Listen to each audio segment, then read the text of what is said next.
Welcome to today's video. This video is about why we snore. That strange, sometimes funny, sometimes frustrating sound that escapes from our throats when we lie fast asleep. Everyone knows a snorer. Maybe it's your roommate, your partner, or perhaps it's you. But have you ever wondered why it happens at all? Why does your body make that sound? And what's really going on inside when you drift off to dreamland? Tonight, we're diving into the science of snoring, a story of air, anatomy, and vibration that reveals how your body behaves when it's trying to rest. What exactly is snoring? Snoring isn't just noise, it's sound created by vibration. When you sleep, the muscles in your throat, tongue, and the roof of your mouth relax. Typically, air moves smoothly through your nose and throat while you breathe. But as those tissues loosen, the airway narrows. When air passes through a smaller space, it starts to turbulate.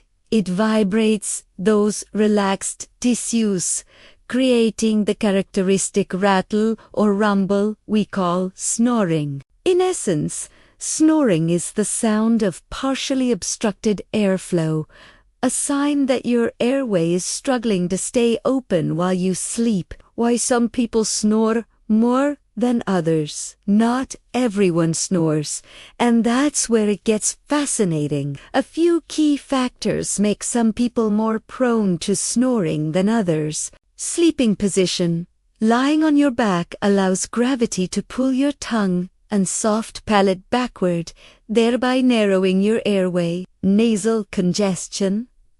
A stuffy nose forces you to breathe through your mouth, increasing the chance of vibration. Body composition. Excess tissue around the neck or throat can narrow the airway. Snoring is more common in men, older adults, and people who are overweight. Certain medical conditions, such as sleep apnea, can also increase the likelihood of snoring. Age.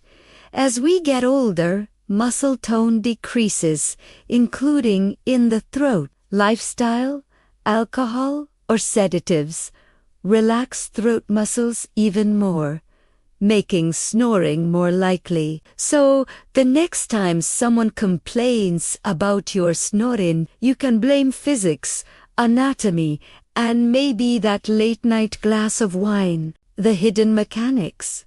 How air becomes sound. Let's zoom in.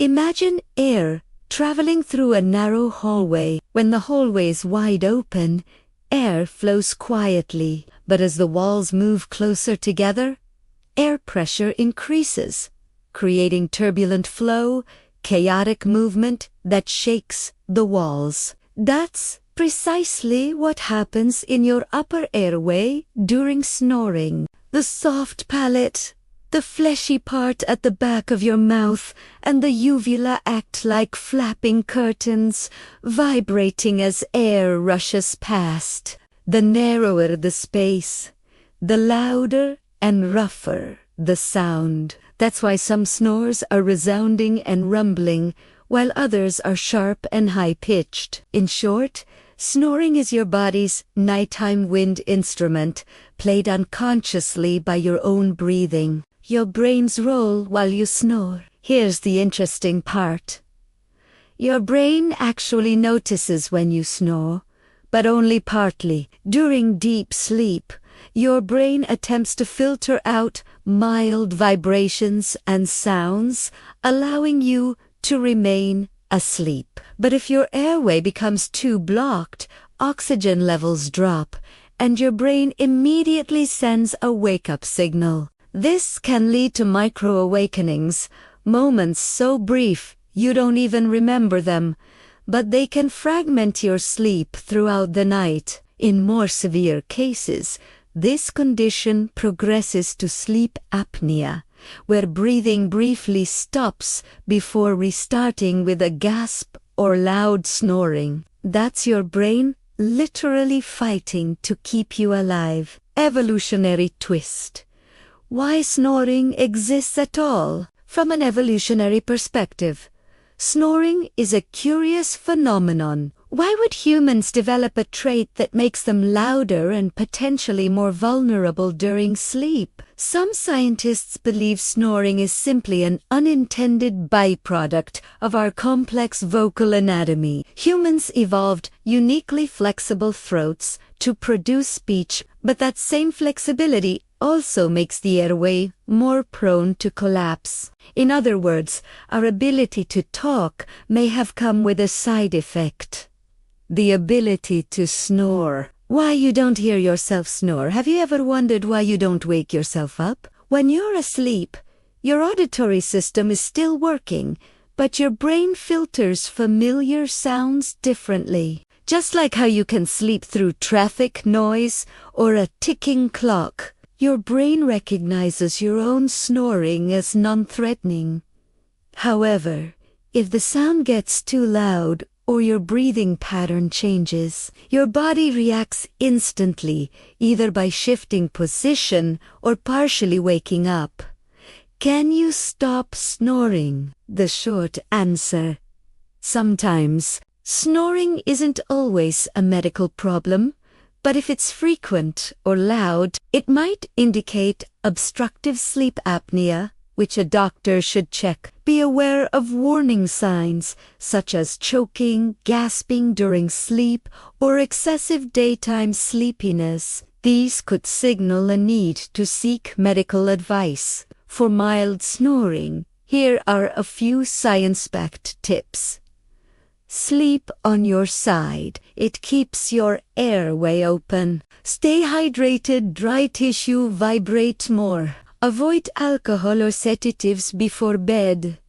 They relax their muscles too much. Maintain a healthy weight. Less tissue around the throat equals less resistance. Use nasal strips or humidifiers. They can help open up the airways. But remember, snoring itself isn't a failure. It's simply your body's way of breathing through obstacles. Snoring is more than a nighttime annoyance. It's a glimpse into the complex machinery that keeps you alive while you rest. It's air, sound, and anatomy working together in imperfect harmony. So the next time you hear someone snore, don't just think of it as noise. Think of it as the sound of a living body doing its best to breathe, rest, and recover. Stay curious, because even the smallest sounds can tell big stories about how we work. If you enjoyed this video and want to learn more fascinating science facts, hit like and subscribe for the full playlist. The link is provided in the description.